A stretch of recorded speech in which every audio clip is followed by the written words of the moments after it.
Wake that ass up. Early in the morning. The Breakfast Club. Morning, everybody. It's DJ Envy, Angela Yee, Charlamagne the Guy. We are the Breakfast Club. We got a special guest in the building. Yes. The chosen Jemele Hill. She's got a new book out, her Uphill, her memoir. That's right. Great picture, by the way. Thank you. How many of these did you have to pick through before you landed on this one? You know what? And this is going to sound far more salacious than I actually mean it, but that was from a Playboy shoot I did. What? Yeah, so... How did you do Playboy? Yeah, because Playboy, read it for the articles. It's very good writing. Read it for the articles. It's very good writing in Playboy, everybody. Hold on, let me see what pictures on the back. No, but they did a feature on me at some point. I think it was earlier this year. And so the photo shoot, the photographer, believe his name is Eric Carter. He's based out of L.A. He took some phenomenal photos. So, wow. Because during COVID, we couldn't really work out how to, get new photos taken. So I was like, I love these from the Playboy shoot. Did you play a joke on the husband and be like, hey, I'm doing a shoot with Playboy? Oh, I totally did. I was just like, I'm going to be in Playboy. He was like, what? I think they don't do nude pictures anymore. No, right? I don't think so. Yeah. I think it's like more of a, content oriented. They've always had good articles in Playboy. I'm serious. Listen, Alex Haley wrote for Playboy. Okay, so I don't think anybody ever went to Playboy for the articles. you telling on yourself right now, but that's okay. I love the title of the book too, Uphill. Clever. I mean, it's a play on your last name, of course, but I mean, it actually isn't. It's not. It's not. It's not, and it was not my title idea. This was not the original title that I wanted. What was the original title? The What original- up, though? 313. That came in third. Okay. No, the original title I wanted was Broken Curses, because I talk a lot about my family history, family trauma, and all of that. And my mother, and I'm sure, you guys have heard this before from elders or from your parents or uncles or whatever, but the fact that there are generational curses. And my mother used to talk about, breaking those in our family. And so that's why I wanted to name it Broken Curses. But my publisher, they thought it was a little too negative, that it wasn't uplifting enough. And my book editor, Shannon, shout out to you, Shannon, she came up with that title, Uphill. Okay. And I said to you, the chosen one, when we first started, because honestly, you talk about your mom and the things that she's been through and your whole family, and it's a lot. And so how does she feel about, these stories being told? So I talked to my mother. We had numerous conversations about what was going to be in this book, and she knew what I was doing and the journey that I was on in writing it, and knew that I wanted to write it transparently. But honestly, Angela, that was probably the most difficult part, because I was in the unfortunate position of asking my mother about the worst moments of her life. And I tried to save those conversations for last, if you will, so that we could talk about maybe happier things and fun memories, just to kind of not come from a traumatic, perspective. And so it was tough. I mean, my mother told me some stories I did not even know. Right. The story that I tell in the book about her. Don't give too much away. Okay. But, I guess it's an example of a story. But the story I tell in the book about how one of her low points during her addiction was being, caught in this drug house and having to hide out from drug dealers in that house on the floor, on a rat-infested floor. I didn't even know that story until she told me, because that happened when I was in college. I was so scared with that part. Yeah. She was underneath those dirty clothes, rats running around. Yep, and she had to stay still. To God, and I thought they was going to steal her car while she was inside. Her car, as I tell, did eventually get stolen. And it was nothing she could do about it, but it was where she was at the time that it was stolen and what she was doing. How did you feel having those conversations with your mom? Because that had to be emotional. I was reading some of that stuff that she went through, and I was like in tears. It was difficult, but I think for her it was cathartic, because these are traumatic incidents that, during the time after she was, sexually abused, and as I tell in the book, she was the victim of a violent rape. People weren't going to therapy then. Like, that wasn't suggested. And as you know, Charlamagne, from your work in mental health in our community, that was something we didn't do. So imagine going through all of that with no therapy. And that's why, as I discuss in the book, she was going through very severe PTSD and did not know it, because that wasn't a term then that we even were familiar with. And so, those were difficult conversations. But I think at the end of them, it was really healing for both of us, to be honest. Like, I certainly knew about the trauma she experienced, but her going into detail, it gives me a better and more enriched perspective about who she is. Yeah, I feel like it allowed you to give her more grace. Yeah, and listen, people have been asking me about what I want people to take away from this book. It's a few things, but one of the most important things is that I want people to know you should talk to your people while they're here, right? Like absolutely. your mothers, your aunties, your father, whoever in your family, find out about them, because usually, like especially your relatives and especially your parents, they lived a whole life. That's right. Before you even got here. That's right. And writing this book, it really made me miss my grandmother, who died in 2010, because I realized I didn't ask her nearly as much about her life as I should have. You know, even I know it's hard sometimes for parents and grandparents to share, traumatic moments or their failures or disappointments, but it helps you see them as full people. And maybe that does allow you to give them more grace with some of the decisions they made, and even in some respects to how they've treated you. I was going to ask, did you understand more after talking to your mom and writing this book? Because, even for myself, I didn't really understand until I had kids. And then when I had kids and I'm living my own life, I'm like, that's why my dad did that. That's why my mom acted that way. But, during the time, I don't want to say I hated them, but you hated what they were doing. Right. But now it's like, damn, I understand. So did you understand more and were able to? What I understood more is why, even in present day, she lives with so much regret. We had an interesting conversation recently about that, because I forgave my mother for this a long time ago. I've let this go, because I think as a kid, it was different, because her trauma was something I had to navigate around. So it felt like my childhood was being stolen from me. And so, you carry some resentment for that. And so I let that go. I forgave her, encouraged her as she was turning her life around. My mother, she's got her master's now.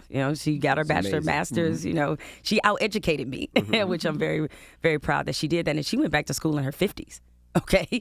And so, this has really been a remarkable turnaround for her. But yeah, once I let all of that stuff, go, I think I was good with it. But I think she still struggles to forgive herself, because she feels like she missed so much.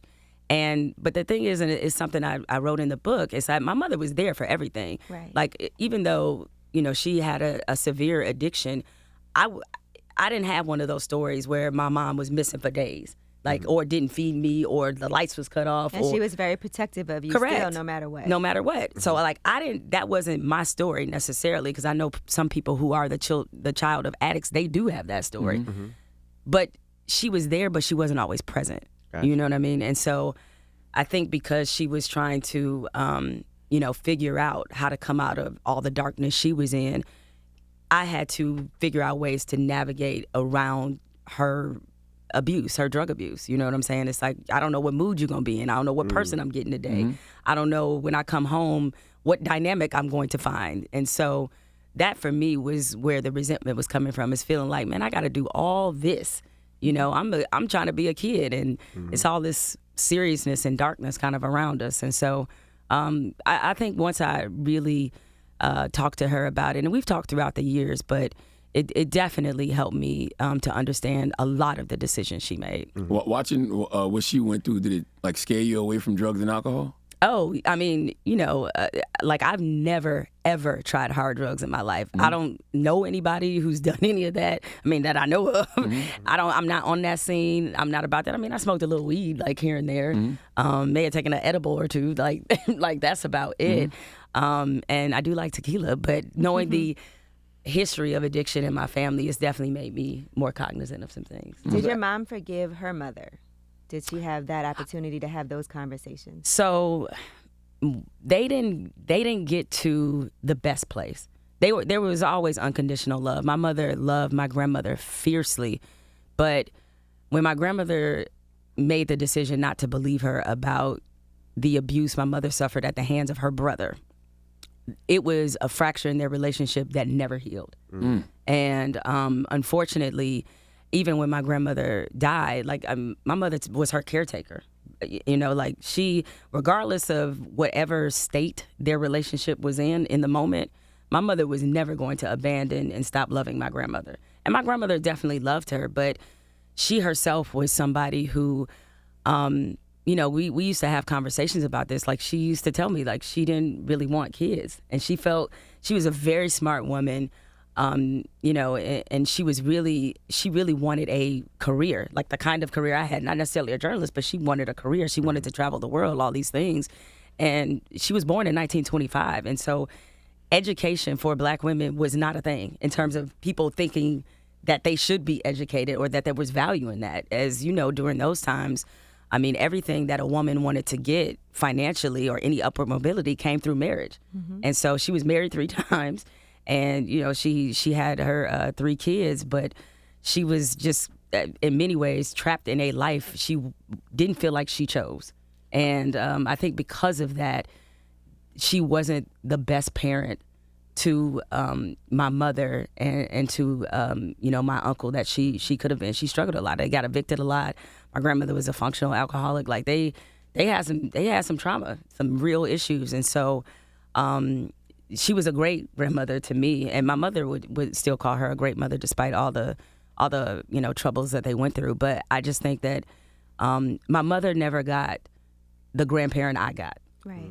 And I was asking, is there anything that you decided not to put in the book that you was like, let's leave this out, or I'm gonna take this out, or other family members are not gonna like this? I know y'all like to hear the inside. I know people keep it real on here. And the tea, there was one thing, I cannot tell y'all what it was. Me and my mother got into an enormous argument about this. And the thing is that it was the only thing in the book. She got an early copy, like an advanced reader copy, where you could still edit and change things, and she was hot about it. And we had it out, but the funny thing was, after our argument, she told some of her friends about it, and they told her she was tripping. And I had a time to think about it, reflect on it. I talked to my husband about it, and the thing when you write a memoir, you're writing about people who really exist, and so you have to be careful. Truthful, but careful. You know what I'm saying? So that's why when I talk about the abortion I had, I did not use the person's real name, because I don't know if they've told that story. I don't know if his people know or what state that's in, and I didn't want to take away that opportunity from him to tell his story his own way. So with my mother, I had to think about the fact that, what is this relationship going to look like after this book? And while I didn't anticipate my mother would stop talking to me or that, but it could be a wedge issue. And this is in print, you know what I'm saying? Yeah, it's forever, right? So I had to really think about, do I really want to do this? I can't imagine what it could be, because there is so much that I'll tell y'all off here. I'll tell y'all off. Even look, your journal, you discussed that part. Yeah, oh, Jesus. Man, and for parents, let me ask the guys in the room, because y'all have kids, would you read your daughter's journal if you saw it laying around? I would tell my wife to read it. You would? Really? Because you don't want to read it? Yeah, I don't want to read it, but I do think I probably would read it. Only because I just feel like there's certain things That's that such a violation. we should know as parents. You know what I mean? I would definitely read it. I definitely You would definitely read it? 'Cause- and I would. The only reason I say yes is because I've gone through the phone. Oh. You know what I mean? And when I But went that's through not the same, though. Yes, it is. I don't think the The phone- journal is like Nowadays your it is. deepest, Exactly. innermost But this is the thoughts. thing, right? They If could you're not be going through true something- things. It could be just you. It could be you venting. just, it's like therapy. venting. It's like Exactly. eavesdropping on a But it therapy could be session. something where, something's bothering you that you don't talk about. That's and right. you're thinking about committing suicide or hurting yourself or hurting somebody. So if I can stop that, and maybe you hate me, but hopefully you love me later That's on right. because I was able to stop that. Now, if it's something else, I mind my business and act like I didn't read it. But if it's something where you could have, hurt yourself, hurt somebody else, hurt a classmate. Well, how do you look at it, Jemele? Obviously, I disagree, and I got my ass whooped because of it. Okay, and that was the thing, is that because of all the, tumultuousness in our life, that I needed some place to vent. I couldn't vent to my grandmother, because my grandmother, then that causes friction between her and my mother. I was too embarrassed to vent to my friends and let them in on the issues. Not like I could pick a teacher, because that's a double ass whooping coming, right? You didn't have therapy back then. Didn't have therapy, so my journal was literally that. And so I think that might be that's a top 3 frightening moment of my life. When you come home and your mother is sitting there with your journal open. Reading it. That's what you think of me? Exactly. I mean, that woman, I was like, you tried to kill me, straight up. When she read the advanced copy of the book, did it bring you back to that moment? It was triggering writing it. I was just like, okay, because that's the worst ass whooping she ever gave me in my life. There's nothing that comes That was abuse. That was abuse. It was. And then she, years later, she was like, you didn't deserve them whoopings. Well, can you go back in time and unwhoop me? Can you do this? But, it was...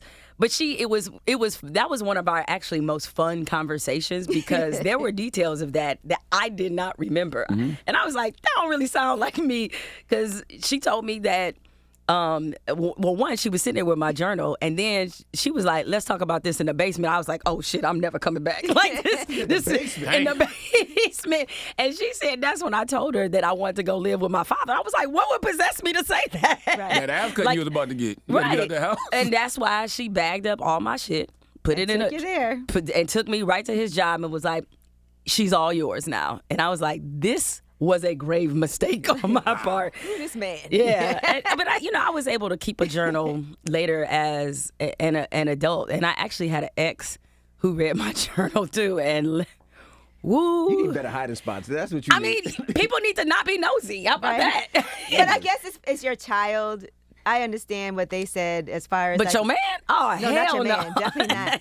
You know what, man? And with your book, sparked a conversation that I had recently. Somebody told me, man, and I was thinking about survival and like for women, and I saw like with your mom stories of just who she was with was sometimes just for survival, like right. Who can financially Correct. Provide and take care of things. Somebody said to me the other day, man, I wish I had money and could handle my business so I could date who I want to date. And I thought about that because but there's people who end up in situations where it's like, this is a good provider, I have a family, I have children, and therefore this is a smart decision for me to be with this person. And that's something your mom actually had to do also. Yeah, I mean, and she's very practical. Mm-hmm. And so to her, those were the qualifications she was looking for in being with somebody, especially at a certain stage in life. Like her first marriage, my first stepfather, as I love to say to my mother, just to mess with her, like stepfather number 1.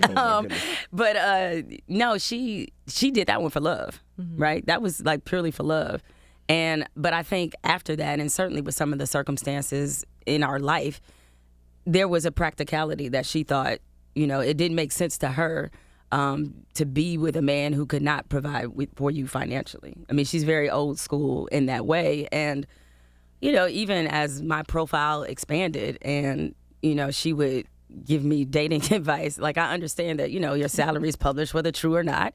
And so one of her biggest concerns is that some man would want to be with me just because, of my money. And, I told her, like, we have a totally different kind of viewpoint of those things. I was like, when I get married, I want to do it for love, right? That's not to say that financial considerations are not a part of this. Mm-hmm. You do have to have some common sense with it, but that provision can't be the basis necessarily of our marriage, if that makes sense, because mm-hmm. it's more than just financial things that mm-hmm. you need from a person. And, there's emotional security that you need from that person as well. Trust, nurturing, commitment, like all those other things that really don't have anything, to do with money. That's why I always laugh because people, this is obviously before I got married, they were always surprised that I wasn't, dating like some athlete or somebody else. I was like, that has never been my style. Well, that's the point, is that you are financially able to be in love, because for some women, they're like, I got to be practical. Yeah, no. And to get to a space financially where you're like, I can do what I want. But it's funny, though, because I wish, for my mother that, like, she was a little less practical and was more, that's not to say that she was incapable of the loving aspect of a relationship, but it is to say that I think, because of so much was robbed from her, right. From a physical standpoint, I do think it was much harder for her to really trust any man. Mm-hmm. And so to her, the provision part, like, okay, this is a tangible that I can see, that I can rely on. That's why I think that had such a high importance for her. How important, because I don't think we talk about this enough, how important is picking the right partner, the right mate, how important is that to breaking generational curses? Oh, I think it's a huge part of it. I mean, listen, between my mother, my grandmother, and my great aunt, who also is no longer living, they were married 8 times. Wow. Okay, 8 times. Wow. And, you know, there were certainly some successful marriages in my family. I did not see a lot of them growing up, because even the people that were together, you know, it was like, okay, come on. You know, like it was definitely some turbulence that was there. And for a long time, I did not want to get married. And that was because seeing how those relationships created some brokenness in them. And I was like, I don't want any part of that. If that's what that's supposed to look like, I'm good. And that's why I'm so thankful that I got married when I did, like when I was into my 40s already, because by that time, having some lived experience, being at a point where I didn't need to get married, certainly, the only way I was going to get married if I truly wanted to be with that person. And so when I met my husband in 2014, you know, I wasn't looking. We met at homecoming at Michigan State. You know, I know that, of course, now we're in like HBCU homecoming season right now. And it's like, look, at PWIs, the black people do our thing too, all right? You know, I'm not saying it's as lit as Hampton. I'm not saying that envy, all right? I get it. It is a little different, all right? But we do all right. And so I was there in Michigan State as the Grand Marshal of the Homecoming Parade. And I was at the Black Alumni Tailgate. Okay, MSU Black Alumni, MSU BA, shout out. I was there, and I was actually talking to a former student of mine, because when I worked in Detroit at the Free Press, I co-taught a sports writing class at Michigan State. And he was one of the students that was in my class. And so I'm talking to him, and I see this like fine dude like kind of roll up. I was like, okay. I was like, I don't know what's happening there, but I'm liking the energy. And we were just like flirting and going back and forth, but we never exchanged numbers. Because, you know, the student I was talking to knew my husband. They were good friends. And later on that night at the Black Alumni party that they have during homecoming weekend, DJ'd by MC Light, like I'll never forget, I saw him at the party, and I was like, what are the odds that you see the fine guy that you've never seen before, and I've been coming to homecoming for a couple years, that you see him again?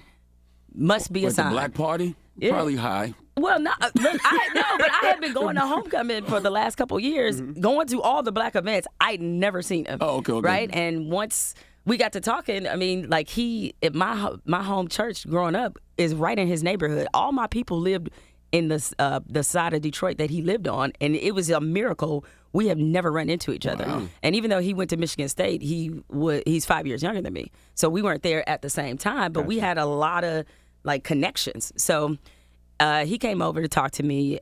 He got my number, and he called me the next day, which a lot of dudes don't do anymore. You know what I'm saying? Like calling you right away. Not a text, but a phone call. A phone call. That was the other thing that was impressive. Also impressive, I actually answered it. Wow. Right? I was like, hello, you know, and so yeah, and the rest was kind of history, as they say. And we had our first date a couple weeks later. It just so happened I was going to Orange County in California for a work conference for ESPN, and then his company happens to be headquartered in Orange County, and he was going to be there for business. He was going to be there regardless. God did. No, I got a meeting out there. It just so happens. It just so what? You going there too? No, we were just talking on the phone, and he was like, "Wait a minute, I'm going to be there too." And so he came over to my hotel, and we hung out, had some drinks, and you know, he stayed overnight. Nothing happened. Let me just say this, because I see where y'all mind is going. No. Nothing happened. And I thought, like, when he... Y'all didn't even kiss? Wait, why should... When he said nothing happened, did y'all kiss? Y'all married now, so it don't you matter. said nothing happened. Well, you're right. Let me clarify. No sex happened. Okay? All right? And, yeah, we did kiss, but, you know, we just slept. And the next day, I thought, man, as soon as daylight hit, this dude going to be out of here. But he wasn't. He was He like, never left since. he was like, let's go to still there. breakfast. I find it hilarious that he's out there recording this like you haven't heard this story a million times, like you haven't read the book, like you haven't heard the audible. He's smiling. He's smiling. He's like, it never gets old. See? I know, right? I think I went to breakfast. I think he just want to see about if I tell some various, some differing version than what he tells, or whatever. He puts a little more sauce on when we first met than I do, but that is the truthful version of what happened. Now you talk about in the book about your experiences growing up in Detroit, but what I want to know is how hard is it to let go of the Detroit in you when you're in these corporate environments? Or how much Detroit do you need? How many times do you go, what up, doe? Well, of course, when I see somebody from Detroit, that's, as you know, Jalen Rose worked at ESPN. We see each other. We like, what up, though, right? Okay. You know what? The Detroit in me will never leave. And I don't think that's a bad thing. That's right. That doesn't mean that you're in meetings and corporate environments having to cuss people out or do anything like that. But, you let people know you have a boundary and that you expect to be respected. And I think the parts of Detroit that are in me are parts that have just done wondrous things for my life. Detroit, Angela knows this, Detroit is a tough city. It's a resilient city. It's also a city where we take a lot of pride in being from there. Don't nobody put on for Detroit like people from got Detroit. Your own lingo. We got our yes, exactly. We got our dance, little boss up action, all of that. Yeah, that's a part of who we are, and so. That's why in my social media bio, I say that, I was raised in Detroit, grew up in Michigan State. Like, Detroit is going to always run hot and heavy through my blood. And also a little flossy all the time. That aspect of being the fact that we Detroit. wear mink coats to the movies, like, come on now, you'll never take the Detroit and out the of me. education that you got there, I think, was incredible. Just to hear, because I feel like that shaped a lot of who you are today. Just being from there, but also the school that you went to, and then the mentors, or people that actually encouraged you to try different things, because a lot of kids don't have that. Yeah, I mean, listen, there were so many pivotal points in my life where just a seed planted by somebody, just a word that got me to the next step that I was supposed to get to, that encouraged me to kind of keep going. And in Detroit, I was largely, with the exception of 2 or 3 years, a public high school, education student. I went to public elementary school. I went to a public middle school. Bobian Middle School. Went to Mumford. That's why I graduated from high school. And it's another reason why public education is very important to me. I was lucky because Detroit gave me a firm sense of my identity. It was a city. I think now it might currently be the blackest city in America because it's 85% black. When I was growing up, it was over 1 million people lived in Detroit. It was like 90% black. Mm-hmm. You didn't have to have First Fridays in Detroit. It was called going to the grocery store. You saw black people everywhere. You went. Downtown a little different. Yeah, now it is. Yeah. But back then it wasn't like that. It was still ours, if you know what I mean. And so having black teachers, having black male teachers throughout my entire, schooling, like those were important identity moments. I didn't have to go out of my way to learn about Black history. My teachers just taught it. It was just a part of the curriculum. I took African American history classes at Mumford. Right. So it was just like, that was nothing new. And so to go from that environment and then to go to Michigan State, 40,000 students, 80% of them white, probably more than that. It was like quite a culture shock for me. But I was so glad to have had that experience of growing up in Detroit because that allowed me to always have pride in my identity and, to kind of carry that with me wherever I went. That's why I laugh, and I'm sure, Envy, you probably get this when people say going to a HBCU is not the real world. I was like, no, you need to be rooted in who you are because whatever environment you step into, you cannot let it change who you are or let them tell you who you are. Envy's Dominican, so I'm not Dominican. And I'm even black. going to Michigan State, you weren't even fathoming that you could have white roommates. No, I mean, it was wild because, but it was some of the racial conversations we used to have them. Good God, thank God. Nobody had a phone because they would be like, what? But, my suite mates at the time, they were from Sterling Heights, Michigan. And we used to call it growing up Sterling Whites right? Because it was that white, right? And they had no idea who Malcolm X was. Wow. They were like, we get Martin Luther King Jr.'s we get a day off for that. They had no idea. Like they were like, nah, I think we were at school. I was like, that can't be the case. It's a national holiday. They just didn't know. They didn't have any exposure to black people outside of listening to the Chronic. Like they really didn't. Like they didn't know anything. And so, but in fairness, I didn't know a whole lot about white people either. So obviously I knew way more history about white people than they knew about, black people. But in terms of just being around white people, I didn't have that much experience with that. So it was great. And we're still friends to this day that we were able to learn from each other. But, there was some Michigan State, that was a place where, I really came into my own and grew up. But in terms of, having just real up close experiences with racism, that all, a lot of that started and happened there. Can you talk about, you talk about what your mother taught you about black conservatives? About my article in the Atlantic? Mm-hmm. So, my mother she is a deep sense of her faith. She's a Christian and or a believer, as she likes to put it.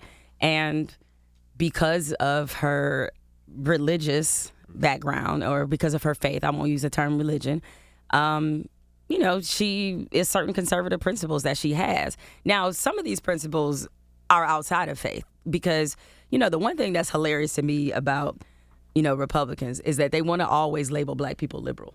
And y'all know in having conversations, especially with some elders, the black people, that's right. Like they conservative as hell. Or from the South.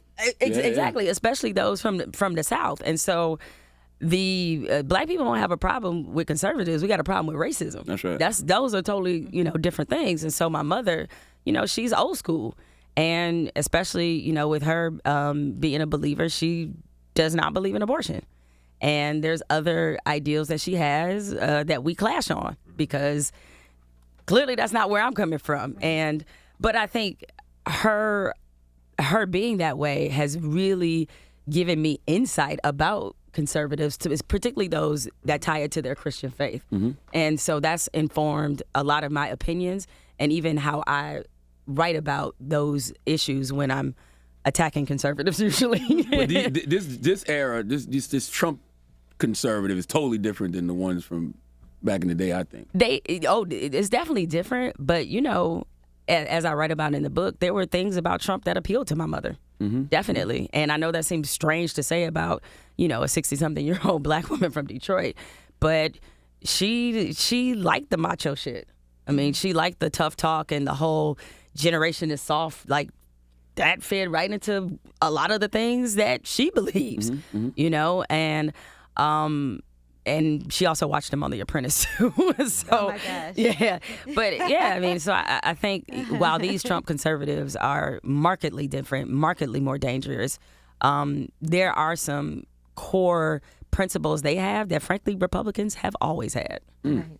He didn't invent a lot of the things that he's done. He perfected some of them, but when you look back at Ronald Reagan's presidency, you see a lot of similarities. Yeah, he evokes a lot of those talking points. He totally does. Mm-hmm. I'm going to touch on a few things without telling everything, but Chapter 8, Free Press Don't Raise No Punks. Expound on that a little bit. So that title came from a very fun night that I had when I was covering Michigan State basketball. They had just beaten Kentucky in the Elite Eight and were on their way to their first Final Four since Magic took them in '79. So this is back in 1999. Mm-hmm. And, Michigan State, because they were good, they had a lot of media coverage, a lot of Detroit media outlets and Michigan media outlets that were following them. And so after the game, we headed to the Final Four. So we all went out to just hang out, get some drinks. And somehow we just started doing tequila shot after tequila shot after tequila shot. And I might have been 4 or 5 in, easy, and somebody was like, are we doing one more round? And most people tapped out. I was like, I ain't tapping out. Free press don't raise no punks. And they never let me forget that. So for years when I was on the beat, every time I ran into another reporter who was there that night, they'd be like, free press don't raise no punks. I was like, I can't stand y'all. So That is where that title came from. Yeah, it's interesting that you didn't realize your voice, how it could be so polarizing for certain people, right? To write an article and then to get responses where people are even threatening you. Yeah. And at such a young age, too. No, I mean, I started getting hate mail back at Michigan State. I mean, the first time I was called a nigger was at Michigan State, right? And unfortunately, because I did have that experience there, had it at the Free Press, every place I worked, Orlando, Raleigh, I was called a racial slur. Every place. I was either told to, I was either called a racial slur, told to go back to Africa, or go right for Cosmo. It was going to be one of those three. And so... Why Cosmo? Woman's Magazine. Oh, okay. I was like, huh? I was like, Yeah, oh, that's white. yeah. You wouldn't even think about the gender. You're like, but that's white. Got No, so every time I had been told that, and so by the time it started happening at ESPN, and especially after what I said about Donald Trump, I had already been through it, so it wasn't nearly effective.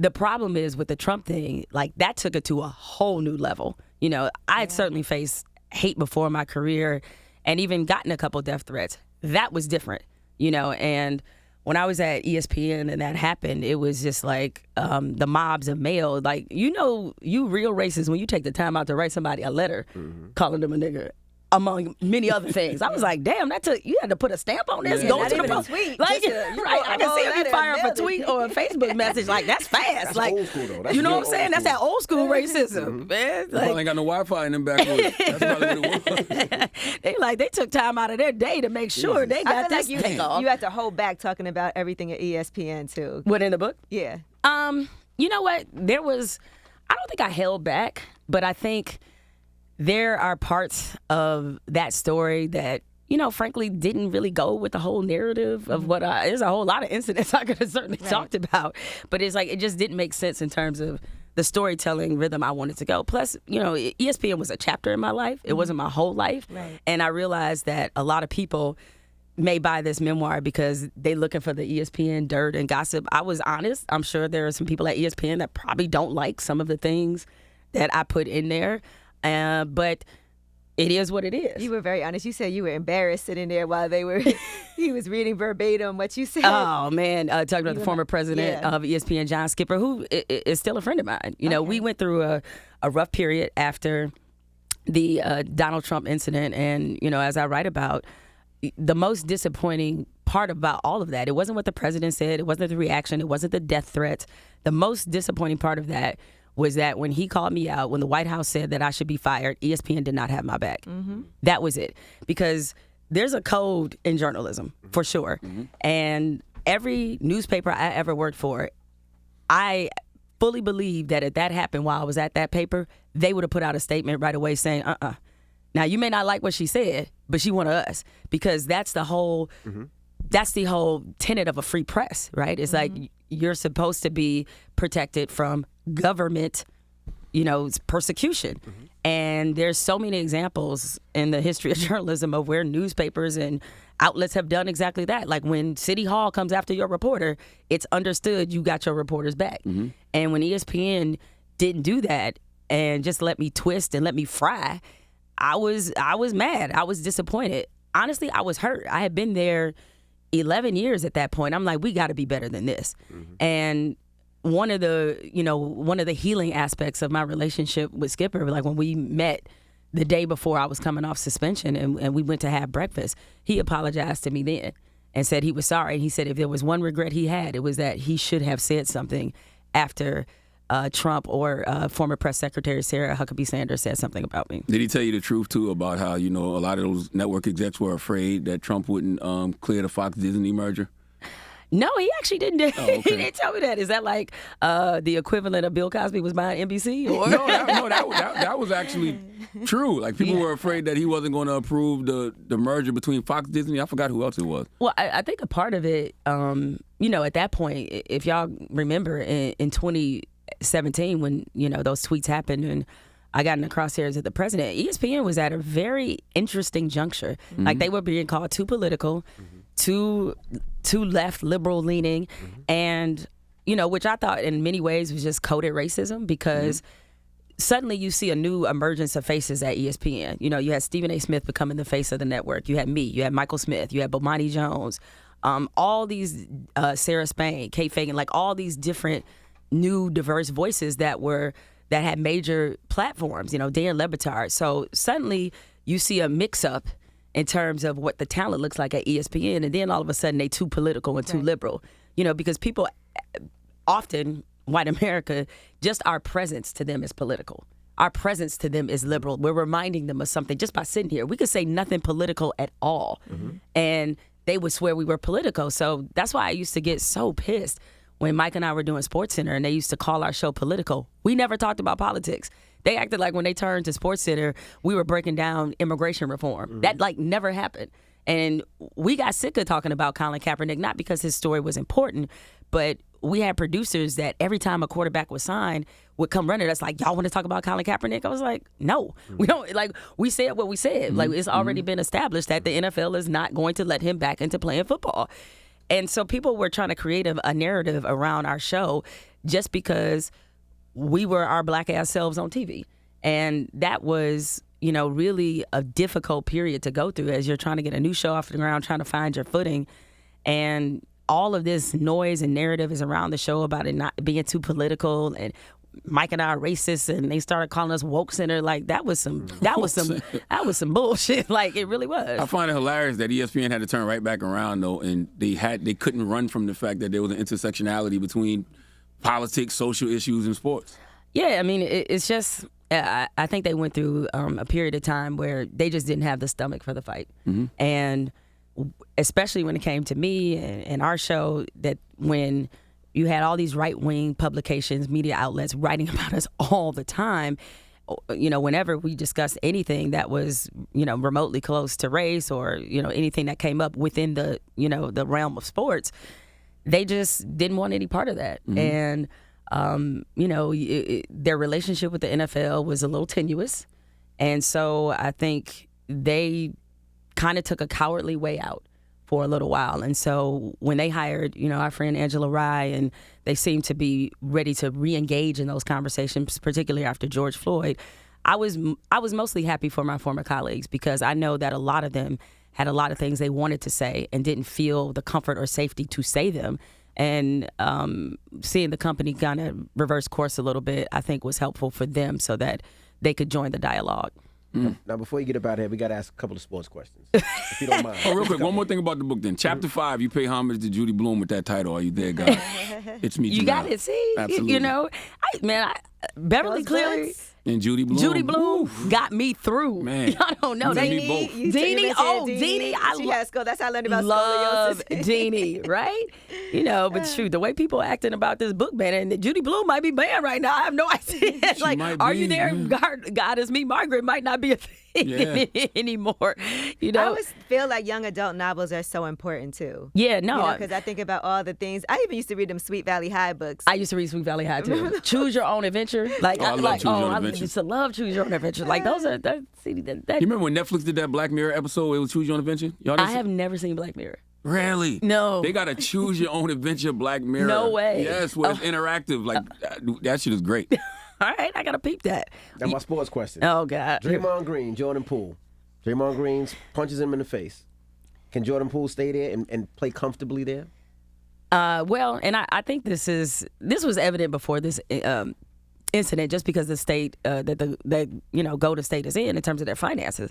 I mean, that's a hella check they're gonna have to write in luxury taxes alone if they decide to re-sign Draymond, give him a new deal rather.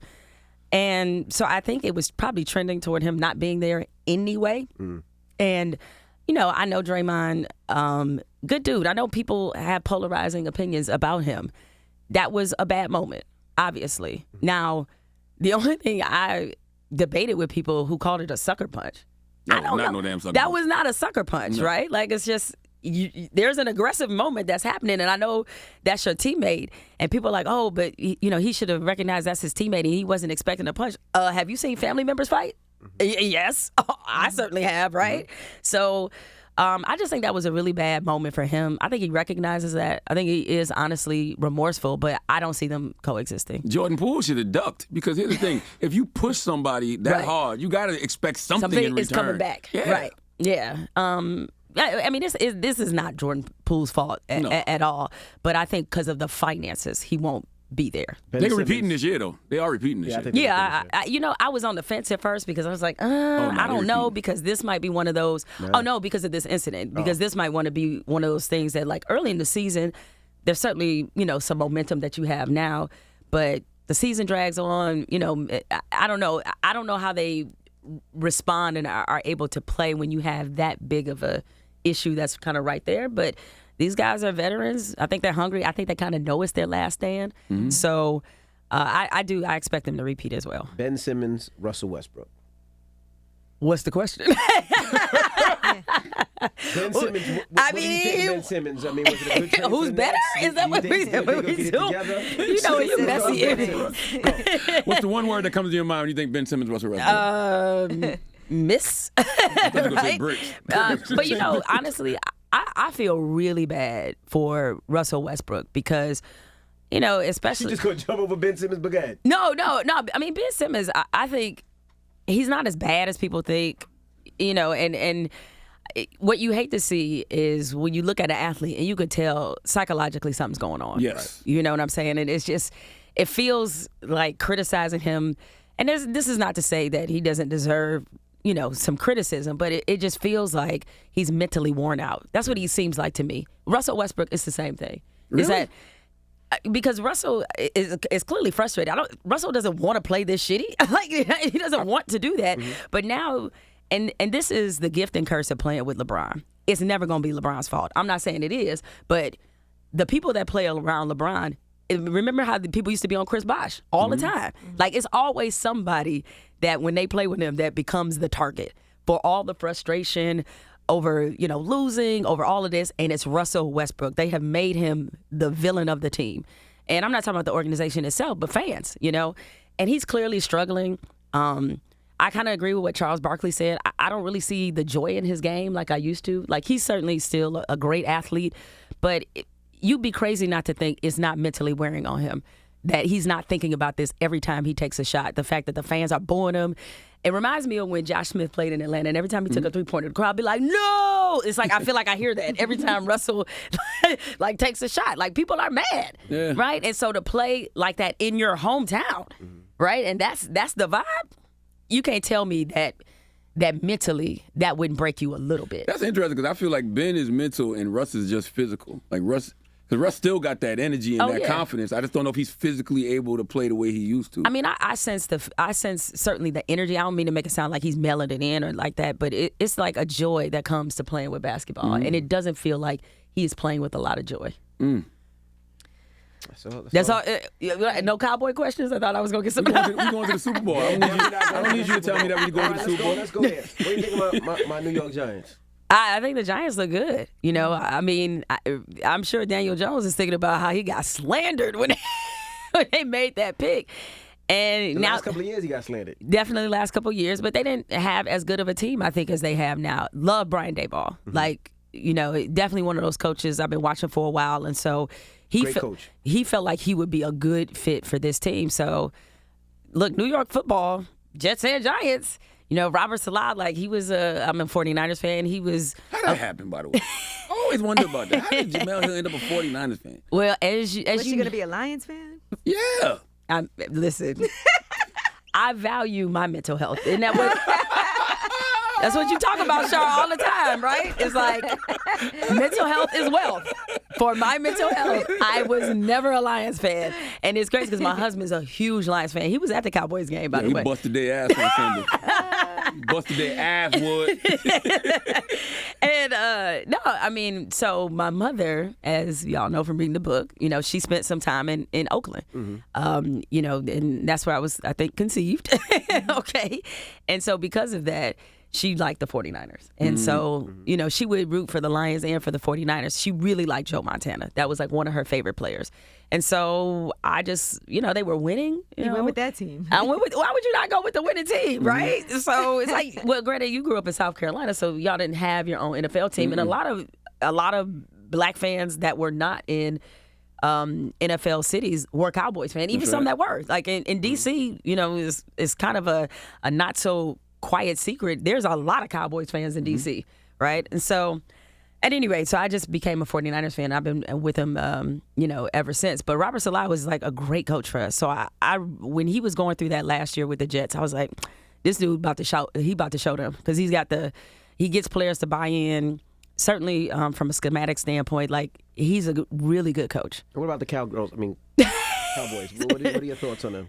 Offense still look a little rough, Shar. We do. Look a little rough, but that defense is a championship level defense. And this was the kind of defense I wish Tony Romo would have had. You know, that's in no way a shot at Dak Prescott, but people like to, as you know, they like to hate on Tony Romo, but they forget that he had categorically some of the worst defenses in NFL history. And I was like, damn, if they'd have had this defense with him, y'all might have won. Y'all might have won a couple, but they didn't. The Giants got the second best record in the league. You know who beat them? Oh, here we go. Y'all go through this. No, I'm sure on a daily I basis. just want to make sure you know who beat the Giants, right? The third best team? Just letting you know. Just letting you know. But I like the Cowboys, but you know I ain't picking them over the 49ers. I don't know. Right? But you know we're going to the Super Bowl this year, though. Because Going to the defense damn wins Super Bowl. championships. We know. Like, we know that in San Francisco. That's why we had to come to Dallas last year and give y'all a piece. That is very Okay? true. That is very true. Well, we appreciate you for joining Go get us. Uphill. It's out right now. Thank you, Congratulations guys. on Thank you so everything. much. I appreciate y'all. Oh, and I just want to say one last thing about Jemele Hill. When I announced my show, she called me in the middle of the night from Portugal. You in Portugal, right? No, I wasn't in Portugal, but I was somewhere Somewhere. out of the country. Was I in France? Maybe I was in south of France hanging with this dude.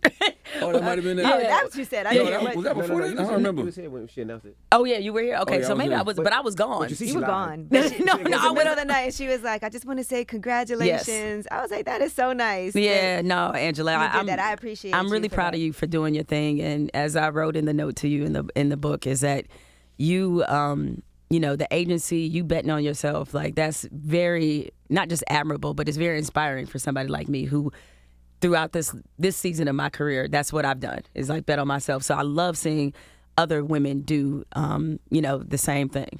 Well, Jemele, thank can you you. tell I her to leave, appreciated though? it. Can you tell her to leave? Listen, Y'all get off my girl. let me tell you something. I was late. Envy was stressed because he had to do my job. Because she was late this morning. And this is what they do. But All you right, want me go. to leave? Angela's right here, go. I didn't show up. Thank you, Go guys. get Uphill. Jemele Absolutely. Hill. Her memoir's out right now. That's right. I'm trying to be a bestseller, y'all. There we go. The Breakfast Club. got Good it. morning.